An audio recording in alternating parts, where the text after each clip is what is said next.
Shopify Masters is powered by Shopify, the easiest way to sell online, in person, and anywhere in between. To get an extended 30-day trial, visit shopify.com/masters. In our category, at least, upsells sort of creates this distraction and it's like, oh, I'm not sure if I need that upsell. You know what? Let me save this page and I'll come back.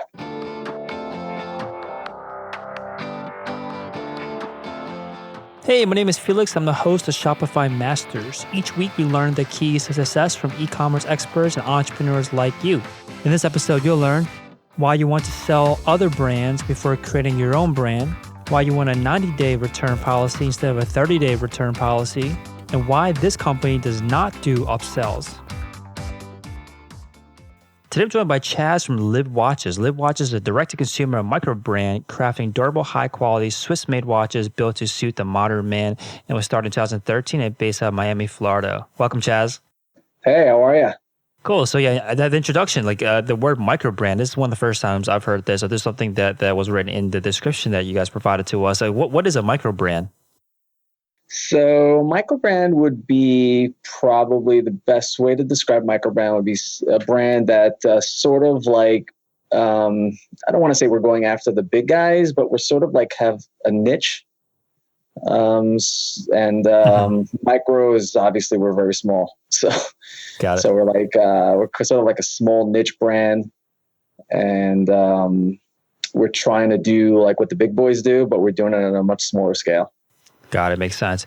So this is obviously a very competitive industry. You know, watches are a very competitive industry to be in. How do you guys differentiate yourself when you are, like you're saying, a smaller brand, a niche brand, a boutique brand, essentially, that is going against the much bigger companies out there? So I think the two things that we strive for would be obviously the product. So from a design perspective, from a quality perspective, those are the two key points. And then I would say our connection with our fans. So we don't call customers, we don't use the word customers. It's a bad word here. So everybody that wears one of our watches is considered a fan. That makes sense. So this, the product is, like you're saying, it's a prerequisite. You have to have a good product, a product that is high in quality for anyone to even consider you. How do you make sure that kind of, those kind of values that you have internally to making sure they have a great product, how do you make sure you communicate that out to your fans to make sure that they know the product that you're offering? So, I mean, obviously, you know, we strive a lot on content. So when it comes to like imagery, explanations, specifications, but I mean, imagery and video, I would say is probably our key way of communicating it. The other way is actually people holding our watches in their hands. So, you know, we have a 90-day return policy, no questions asked. If you're not happy with the product, put it back in the box. We'll even send you a return label if it's in the United States. And, if you look at our reviews, I mean, it's just phenomenal. So the feedback has been great from day one. I've been obviously in the industry for quite a few years, actually since 1993. I was in production earlier on. I spent about 5 years in production, so I have a very, very good handle on what a good quality watch should be like. So 1993 was when you got your start in the industry. So 20 years in the making before you started Liv Watches. Talk to us a little more about that background. Like, what were you doing during that time to build up the expertise in the industry? Yeah, okay, sure. I started with a small brand called Daniel Mink. I'm not even sure if it still exists anymore. I got a job right out of high school. I started working for them. I actually started by packing watches. And then I was slowly promoted. Like a year and a half later, I went into sales, which was great, by the way, because it gave me a really good idea of like what people wanted, what was going on. I mean, that part of the business, I think, was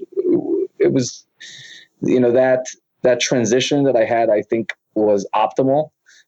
Going from starting in the packing room to sales, and then from sales, I moved on to production, and that company unfortunately folded. But the 5.5 years that I spent there was phenomenal for me. I got a lot of experience, the ins and outs, both from a logistical standpoint, also from sales, and like I said, production. Can you talk a little bit more about that? Like, what are some of the most valuable skills and experience that you got out of working on the production side that you're now able to apply when you started Live Watches? So I think from a production, I think is the most important thing I would say is relationships. So you have to know who's what, when, and where, like what I would say when it comes to a watch, you have many, many different suppliers. So you have your case supplier, you have your dial supplier, crowns, small components like screws, gaskets, crystals, movement. There's a lot of different components that go into a watch. So each one of those pieces are sometimes produced by different people. And, having those relationships, knowing those people and knowing exactly, what the lead times are for things, knowing exactly how to coordinate. There's a lot of different pieces that need to come together to make everything work together. So then, obviously you have the assembly of the watch, which comes after you've aggregated all the different components. And I think having that all work in a very cohesive way is I'm not sure if it's a talent, but it's more of like a know-how. Like understanding it is really, really important. Yeah, I think this is one of the most successful ways to segue into starting your own business, which is to build that industry expertise, get to see what it's like on the inside by working for someone else and then branching out and starting your own business. And like you're saying, one of the key aspects of doing that is to build those relationships in the industry, know who the players are, have some kind of personal relationship with them. I think one of the concerns for anyone else that's maybe not even in the watch industry, but any other industry when they want to do this is that there are probably politics and maybe even some legal issues involved when you make this transition. How did you branch out gracefully to make sure that you weren't, stepping on any toes or running into any issues in that way? Yeah, absolutely. I think that's a concern. I think just, going from working from another company and then all of a sudden to making your own brand could be, sort of a sticky transition. In my case, I didn't go from this brand the brand had sort of like fizzled out. And so therefore they kind of went away. And then I spent about close to 8 years of just trading watches. So I sort of moved away from the manufacturing side and I was just trading high-end watches. I see. So you weren't a direct competitor right away. You spent time in a different kind of role in the place. Okay. The production side, my experience in the production side was obviously the base of where I started, but trading other brands was actually where I learned like what works and what doesn't work and what brands are doing correctly and incorrectly. So, the production side was great, but I only got to really understand what we were producing at the time. But when I went into trading watches, I got a very good grasp of what brands were doing successfully and unsuccessfully. So I knew what was selling, what wasn't selling, whether it's style or whether it's sizes of watches or materials that they're using or just marketing stuff that they were doing, like what was happening, what wasn't happening. Okay, I think this is important. Another important segue in your path, which is to reiterate, you started by working for someone else, then you started essentially becoming a retailer, right? You didn't own your own brand at the time. You were selling other people's brands, and then you created your own brand. So what did you see then when you were a retailer? You were selling and trading other people's products, other brands of watches. What did you recognize in the marketplace that said that there's room for me to come in and take a piece of the pie?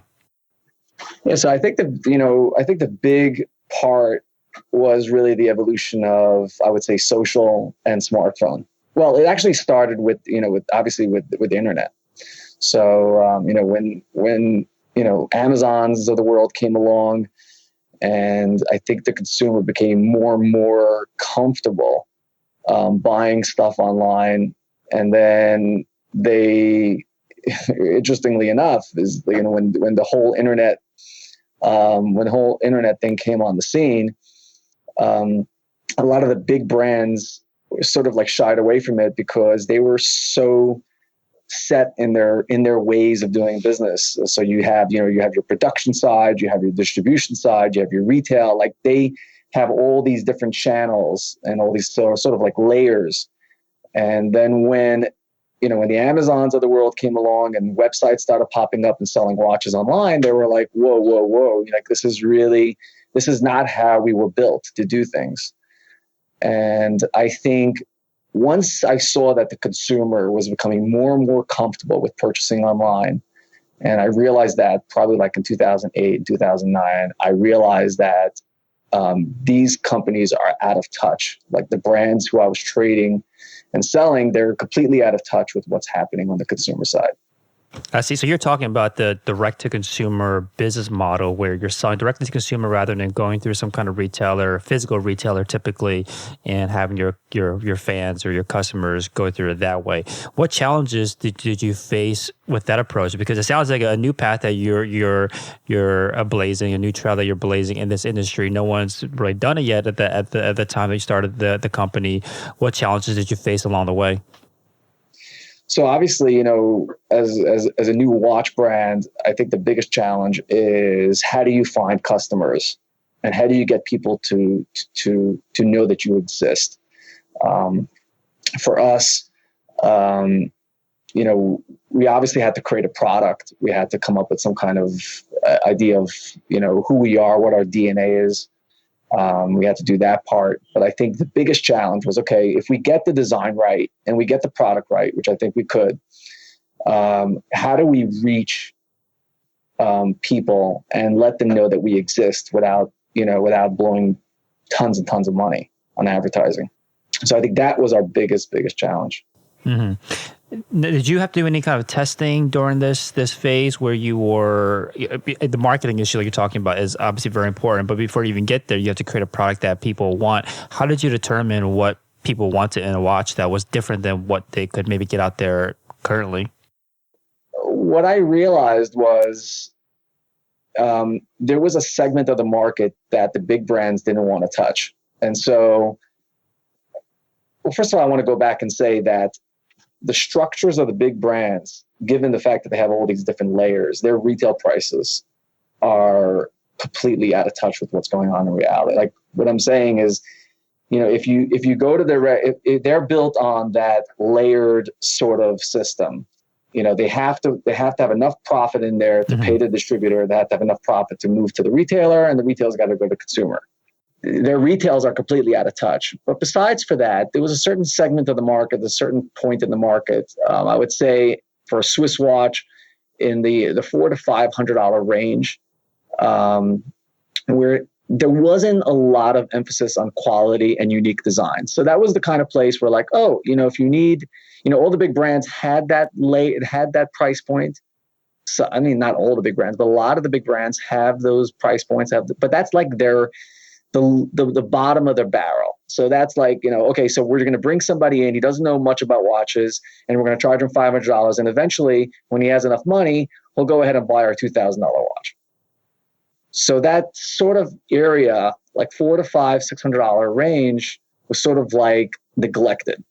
Like there was nobody really emphasizing and saying, okay, you know what, this is our price point. We're not going to $2,000 unless we're producing something that's probably worth $5,000. I see. So for the competitors out there, they had a product in that price point, but it was just an introductory product and it wasn't their core focus. You recognize that you could come in and make that price point your core focus, and you're able to do this and you're able to compete because you're going direct to consumer. There were no middlemen involved that ate away your profits and required you to charge a higher price for a higher quality product. Now, you mentioned that one of the issues once you create a product like this is to be able to reach your target audience. How would you describe your fans? What is the ideal fan like? So the ideal fan, believe it or not, a lot of our fans actually own a lot of high-end watches. And I think this is also a little bit of a shift in the consumer mindset. And it's sort of all happening at the same time. So there's a lot of different moving parts that are happening. You have social, you have the web, obviously, you have the mobile phone, and you have the consumer the mindset of the consumer. So I think up until now, the mindset of the consumer was, okay, I see a billboard and therefore they tell me I should buy this watch and I'm going to buy this watch. I see an ad in Wall Street Journal. I see an ad in Business Week or any other big publication. And okay, so this is what I need to buy because they have some ambassador on there. They paid some George Clooney to wear the watch. They paid $1 million and this is what I need to wear. And I think the new consumer has a very, very different approach. They're looking for something a little bit more niche. They're looking for something a little bit different. They're looking for something that not everybody else has. And that's the kind of customer, or I shouldn't say customer, bad word. Mm-hmm. That's the fan we're looking for. We're looking for the fan. And by the way, this kind of fan is growing in numbers. Like I wouldn't even consider it a niche anymore. Are you seeing this outside of your industry as well? Yeah, I see it not just when it comes to watches. I think when it comes to, I'm into cycling, so I see a lot of new cycling brands coming online. I see a lot when it comes to leather goods, men's accessories. I think it's across the board. I think it's just, especially when it comes to like accessories and stuff like that. I think maybe with phones or other items, maybe not electronics. I think it's a little bit harder. But when it comes to like fashion, where someone can create something that's very, very different, I think a lot of the new age consumers and some of the older consumers are looking for something that not everybody else can get. They're looking for something a little bit different. They go on Instagram. They're viewing things. They see what people like. They see images. They see videos, and they're less and less driven by the old style of, we get a brand ambassador, Leonardo DiCaprio is wearing the watch, so therefore you should wear it. I see. So you're saying that the best way to approach this new growing market, even outside of the watch industry, is to compete by being unique and really avoid trying to become a Me Too product or a cheaper version of a Rolex or cheaper version of some other high-end brand. So, and you're able to emphasize your uniqueness through images and video, which is what you said earlier. Can you talk to us a little bit about that content creation process? Like, how do you guys create? What's the process behind creating new image content or new video content for your brand? I think that probably consumes 50 or 60% of our time, is just focusing on imagery and content. I don't know how to explain a process. I don't know if there's a particular process. I could just tell you that we have a very, very strong emphasis on imagery. I think as a brand that's direct to the consumer, we do not have a store. In fact, we're not even interested in stores. We do have stores call us and say, we'd like to carry your products, and we're just not interested. That's not our business model. So obviously imagery is obviously key. So we have people outside the company that do a lot of imagery. We have in-house now that do a lot of imagery and video. Yeah, so but let's start with the website then. When someone comes to the website, I recommend anyone first check out the website because it looks like a very high-end website when I take a look at it. When someone comes to the website, they look at your product images, and you guys sit down and think, okay, we're releasing a new watch. Let's get the images, the product images for it. What are the key qualities of a great product image in your opinion?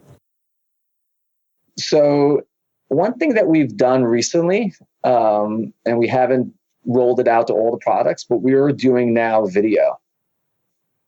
So we are actually doing 360 videos, and where the product is in real life, not like a 360. Years ago, there was these 360 videos where basically it was like 40 images, and you could just kind of like scroll it back and forth.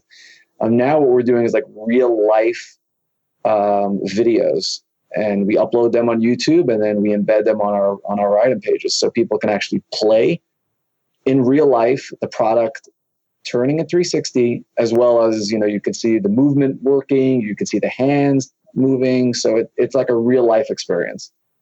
And do you have like a service or an application, or like how do you guys get this made for anyone else out there that wants to take the same approach?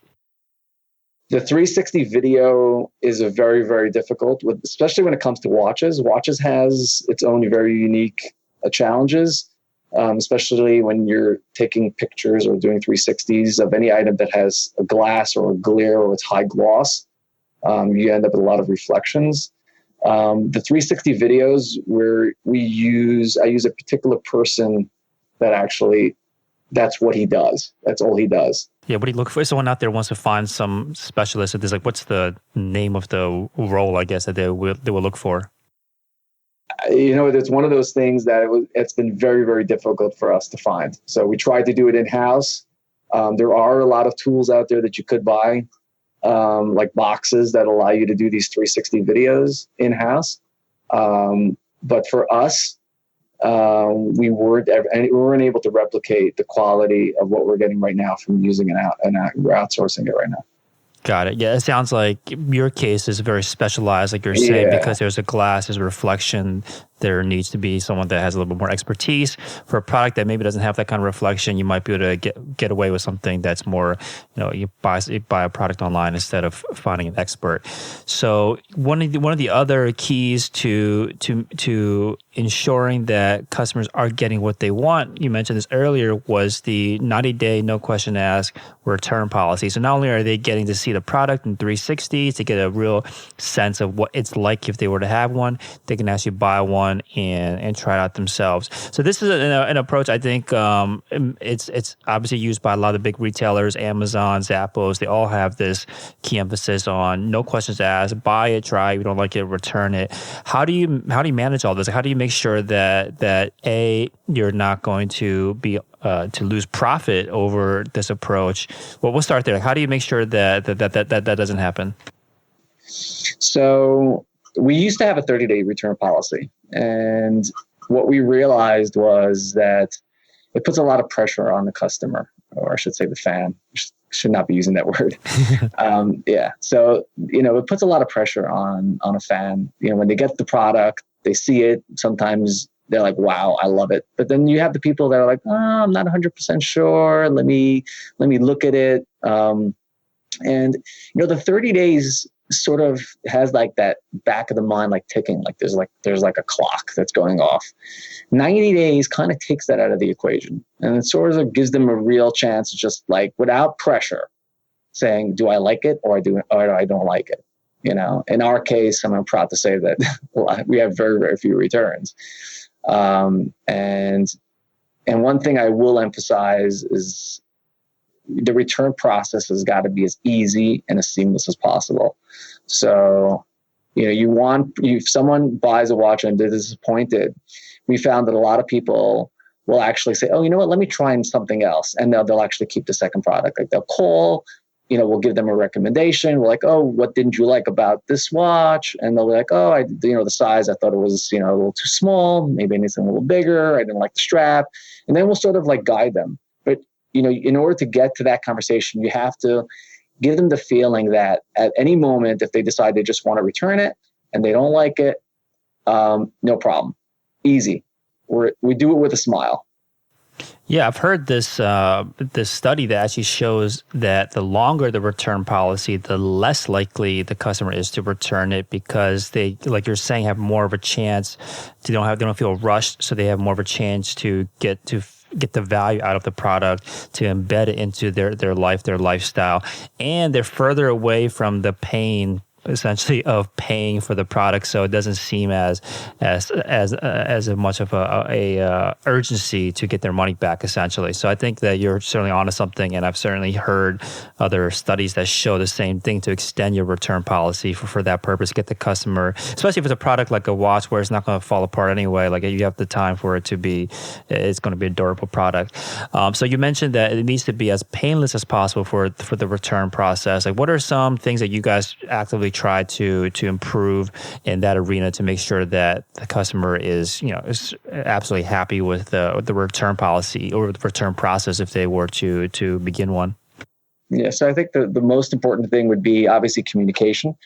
From a systems perspective, we use ShipStation. ShipStation does have a built-in return portal. We also, I believe, I'm not sure if we have it in Shopify, but I definitely know that, when someone contacts us and says they have an interest in returning the product, we immediately, we put a representative in charge of it. And that person is sort of like the concierge of the return. So make your return process like a concierge service. So all languages, any language that you're using, whether email, it should be very, very we just want you to be happy style. I see. So you dedicate one customer service representative for the entire process rather than just having, a team and whoever gets to them and they kind of bounce around. Like that's what you want to avoid. Yeah. You want to make sure that it's hassle free, because I think a lot of the consumers, part of the return policy, they're already on edge. If they want to return a product or they're thinking about returning a product, they're already on edge. And by having the proper communication and giving them the ease of mind, you might also find sometimes where people will just like, forget it, I'll just keep it. Or, listen, if they're not happy with the product and they absolutely want to return it, you're going to get returns. There's no question. But you'll find a percentage of customers, man, I can't believe I just said that again. Percentage of fans will keep the product just because they're not only do they have the 90-day, but they just feel very relaxed in the communication. Like there's someone that's on top of it, someone that's making sure, whether it's a return label or just sort of giving them all the information that they need to make the return as painless as possible. Got it. So once you do get the return back from the customer, like what process goes on there to make sure the product is ready to go back out for sale? So, our return policy is if it's not worn. So they can't wear it for 90 days, listen, if someone puts it on and wears it for a couple of days, it's okay. But I can't, we don't have a return policy where someone could buy the watch, wear it for 90 days, go to the Sahara Desert with it, and then decide to return it. That we don't have. We're kind of lenient we're very lenient when it comes to getting back watches, whether it's, it's got a little bit scuffs or it's got something on it. The process of actually getting it back, when the product comes back, obviously we inspect it. If there's an exchange, like they want another product, most of the times what we'll do is we'll actually ship out the exchange before we get back the watch, because we sort of want to close the sale as fast as possible. We don't want there to be like a huge amount of time between when they return to when they get the product they want, if it's an exchange. So as soon as we see that the tracking is already moving back to us, like the return tracking is coming back, we'll immediately process the new watch and send it right out to them. Mm-hmm. So I would say a quick step back and talk about your manufacturing process, because again, you have lots of years of expertise. I think this is going to be valuable for anyone out there that doesn't have years of expertise. And you're creating a product that's not easy to create, right? You're creating a product that has lots of moving pieces, no pun intended, and it has to be high quality. So what is your manufacturing process like, and how do you ensure this level of quality? A lot of sampling. I'll tell you that. So I don't know if I mentioned this, but our first watch was launched on Kickstarter. Mm-hmm. And that watch, our first watch, it took, I think, five sets of samples until we got everything right. Yeah, what's coming in a sample? Is it just like one watch, or like how does a sample work in your industry? Yeah, sure. So the first sample that we get would be component samples. So it would be like, okay, so we need this and this and this and this part. And then we would assemble it here in Miami, just to understand all the different parts. Okay. Once we're happy with all the different pieces and the components, and at that point, we can already let the assembler do the assemble sampling. And in that case, after we get our initial samples, which is not very color variant, like we'll choose one color and we'll say, okay, we just want to make sure we get the components correct and they all fit together perfectly. Once we get that done, then we'll say, okay, now we need samples of colors. So let's go with an orange, a blue, a black, and let's get all those samples, make sure all the coloring is correct. And then if the coloring is correct, hopefully, it happens within the first shot. That could be, I mean, that in the past that's happened, that's taken, 3 or 4 different iterations of those samples until we get the coloring correct, and sometimes as well as the components as well. So each one of those steps could be a couple different sessions until we actually get them correct. And then there's the pairing up with the straps or bracelets. That's a whole nother set of samples that we get in from strap samples, bracelet samples, clasp samples, all that stuff. Mm-hmm. Okay, so they get you're creating this high quality product. The customer is now interested in purchasing it. And one thing that was mentioned in the pre-interview questionnaire was that you guys have a lot of experience optimizing the full customer journey, minimize any pain points and purchasing barriers. So we touched on a couple of things already. One is to have these high quality images and these 360 videos. The second thing is to have a great return policy. So what about the middle? Like, what's the middle phase? When someone lands on the site for the first time, what are some things that you guys try to actively do to minimize or to reduce any purchase barriers? Obviously, you need to have the least amount of friction as possible. So most of the traffic that we get is sort of like direct traffic to the product pages. I think that's key. I think that thinking that a consumer is going to land on your homepage and then somehow find, depending on how many products you have, obviously, to be able to find the product that they're looking for, it's hard. Now, if they, we run a lot of Facebook ads, we do a lot of direct linking to the product itself. And so when they land on, something that caught their eye, and then they land directly on the page. And then from there, we just want them to check out. So give them all the information that they need on the product page, as much information as you can. So whether it's specifications, extra pictures, different angles, 360 videos, whatever it is to make them feel as comfortable as possible with what they're buying. And then send them directly to the checkout. And on the checkout, I'm a big proponent of no upsells until you get a sale. So what about your brand, your product, it requires you or encourages you to remove any upselling? Because like you're I think you're hinting at is that there are a lot of websites, a lot of e-commerce websites out there that try to maximize that average order value by pushing upsells, particularly before the initial purchase. What makes you decide to remove that from your process? For us, obviously every single category is different, but for us, I think the purchase of a watch I wouldn't consider it like an essential item. So in other words, if I'm looking for, let's say, protein powder, okay. So obviously I work out. So if I'm looking for protein powder, so then maybe I need some other supplement, or so then it's okay. Like someone says, I see that you like the 16 gram protein, whatever.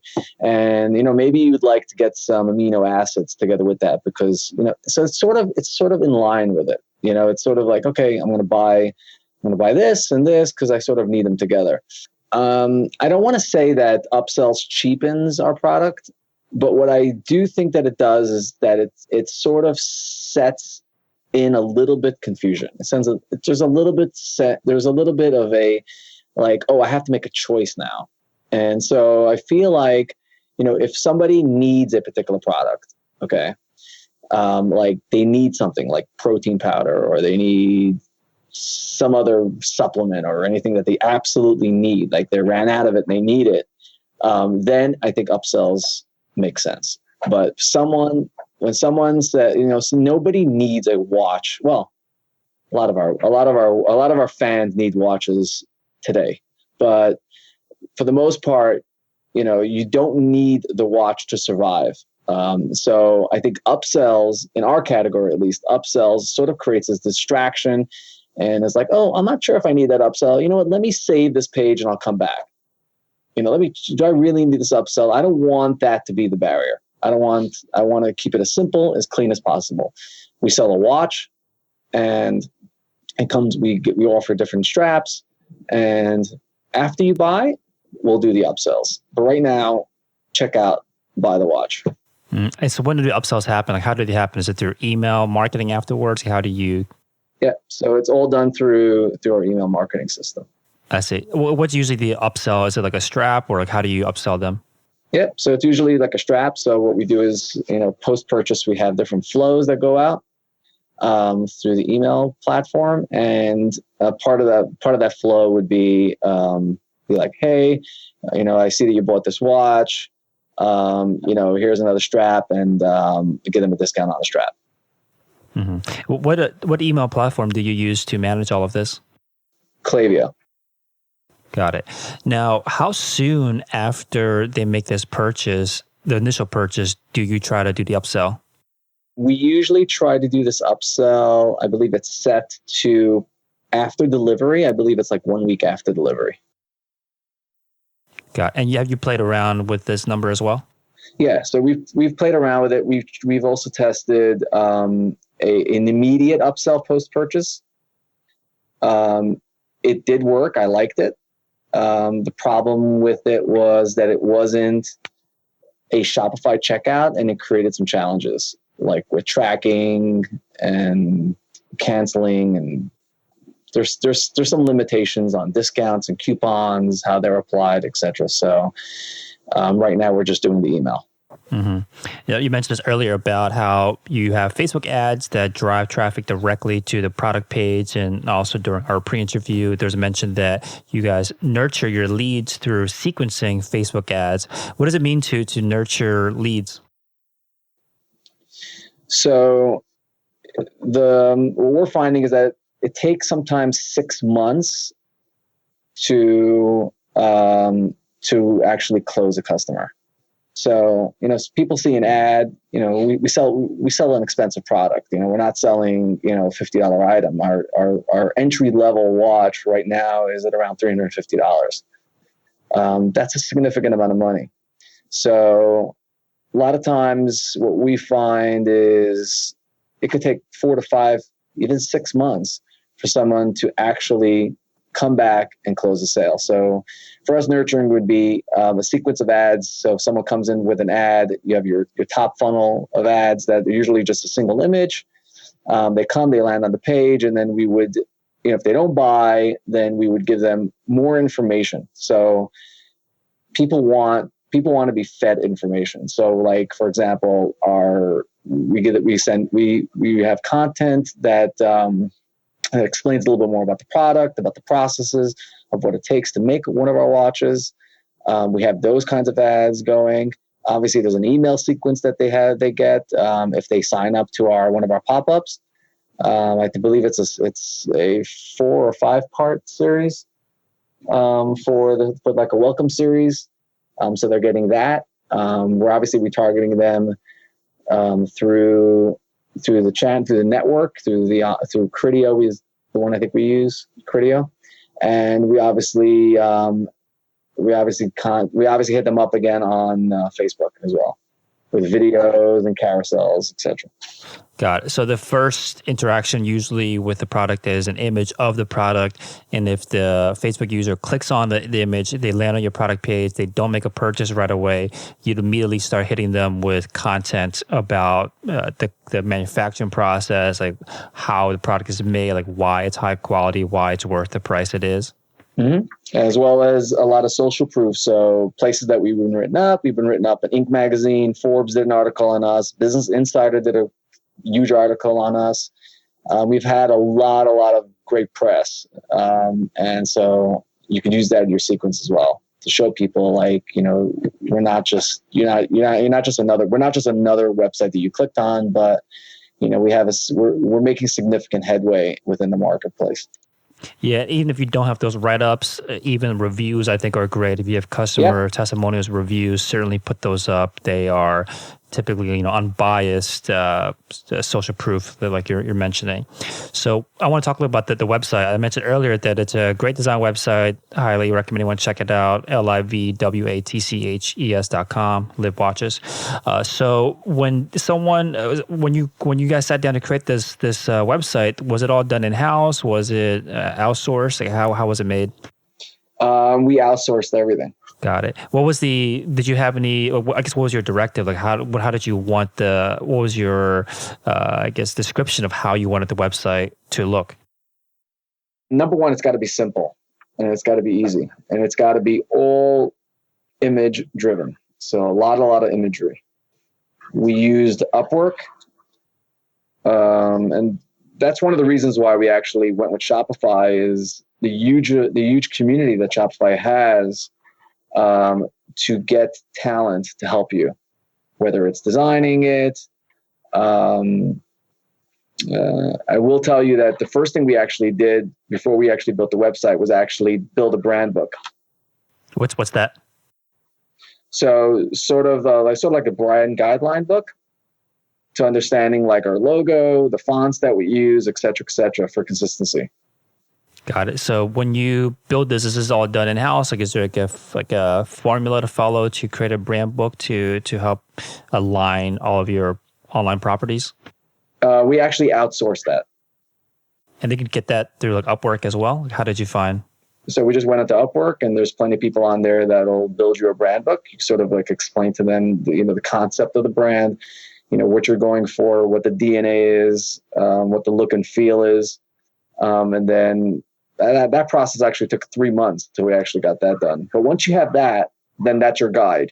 And then when you have your guide, then you can go on to Upwork again and then say, I'm looking for a designer. And the designer's like, okay, what do you want? And you're like, here's my brand book. This is what I want. This is the kind of style that I like. This is the concept. This is the imagery. This is the kind of person I'm going after. These are the fonts to be used. These are the colors to be used. These are the guides, like how close you could put font next to our logo, how our logo should be presented on the page. And that really helps the designer have a better idea of where you're going with this thing. So when I landed on the website, there was a pop-up message for an email collection, and I'm assuming that goes to Klaviyo. So when someone does land on your website, I think it was mentioned that there's a tailored pop-up message conditionally based on the referral source. So wherever the person came from, and they land on the website, the pop-up messaging might be different. Talk to us about this. Like how's that done? Yeah, so I think the pop-ups in general, I think you have to be really, really smart in how you use them. A lot of people get annoyed by them, especially when they come back to the website and they see the same pop-up over and over and over again. So I think you need to tailor your offers. So for example, if someone comes to the website, they've never been on the website before, they get an offer for a 10% off their first purchase only. If they come back to the website, they shouldn't get that same message. So they'll get a different kind of offer. Like, would you like to be part of our limited edition? We have limited editions. Would you like to be notified when our limited editions get released? That kind of offer. For example, if we're running a coupon on a Facebook ad, then the pop-up would be directly related to the coupon. It'd be like, hey, here's your coupon. Copy it. You can copy it straight out of the pop-up. Or give us your email to copy the coupon, something like that. And what application do you use for that? Just Uno. Got it. So you mentioned Just Uno, ShipStation, Klaviyo, and Criteo for your retargeting. What other apps or services do you rely on to help run the business? For our inventory, we're using Brightpearl. It connects directly to Shopify. Brings in all the orders. It's a great way for us to fulfill orders, especially we have a lot of different parts when it comes to watches. So essentially, every single watch that we ship is sort of custom made because, we have different strap options. So everyone needs to be built sort of like custom order. And what Brightpearl has, which is really unique, is sort of like a product builder. So in other words, when a watch is sold on the website, the order comes in, it sort of like compiles all the different parts that are needed to make that particular order whole, and it sort of puts it into the order. Mm-hmm. Anything else? Yeah, and the other thing that we just started using, which is phenomenal, is Front App. I don't know if you ever heard of it. That's for customer service? Yep, it's for customer service, and that directly connects to Shopify. So for example, if someone sends us an email, we immediately see all their transactions on the side panel. and it just makes the communication a lot easier. No one has to look up any orders. It's all right there. It also, all the conversations that are happening, whether it's through email, Facebook, Twitter, live chat, all that comes into this one platform. And what's great about that is that, if someone hits you up on live chat but sent you an email, you can see all the different communication that has happened with that particular fan. Got it. So, thank you so much for your time, Chaz. So LiveWatches, LiveWatches.com is a website. Again, highly recommend folks check it out. Great design website. What's next for the brand? Yep. So we're launching our new Kickstarter campaign. Can't give up the date yet, but we will be launching sometime within the next 3 weeks. And we think it's going to be phenomenal. We have 4 new styles that are coming out. Our last Kickstarter campaign was amazing. We raised $1.7 million on our last Kickstarter campaign. We got 3,000 new people to wear our watches. Amazing. And happy customers. And so far, we've given our fans a sneak peek of what's coming up, and they're extremely happy. So we're excited about that. We've taken that, and that's what's great about the direct-to-consumer, part is that, we have that direct connection. So we're getting a lot of feedback. So a lot of what went into these 4 new models is feedback that we've gotten from our fans. Awesome. So for anyone that wants to check it out or stay tuned to it, again, LiveWatches, LiveWatches.com. Again, thank you so much for your time, Chaz. Thank you. Appreciate it. Here's a sneak peek for what's in store in the next Shopify Masters episode. You enter your email to see your results, and it takes you to a landing page with your results. And then we also have an email sequence set up for each one. Thanks for listening to Shopify Masters, the e-commerce marketing podcast for ambitious entrepreneurs. To start your store today, visit shopify.com/masters to claim your extended 30-day free trial. Also, for this episode's show notes, head over to shopify.com/blog.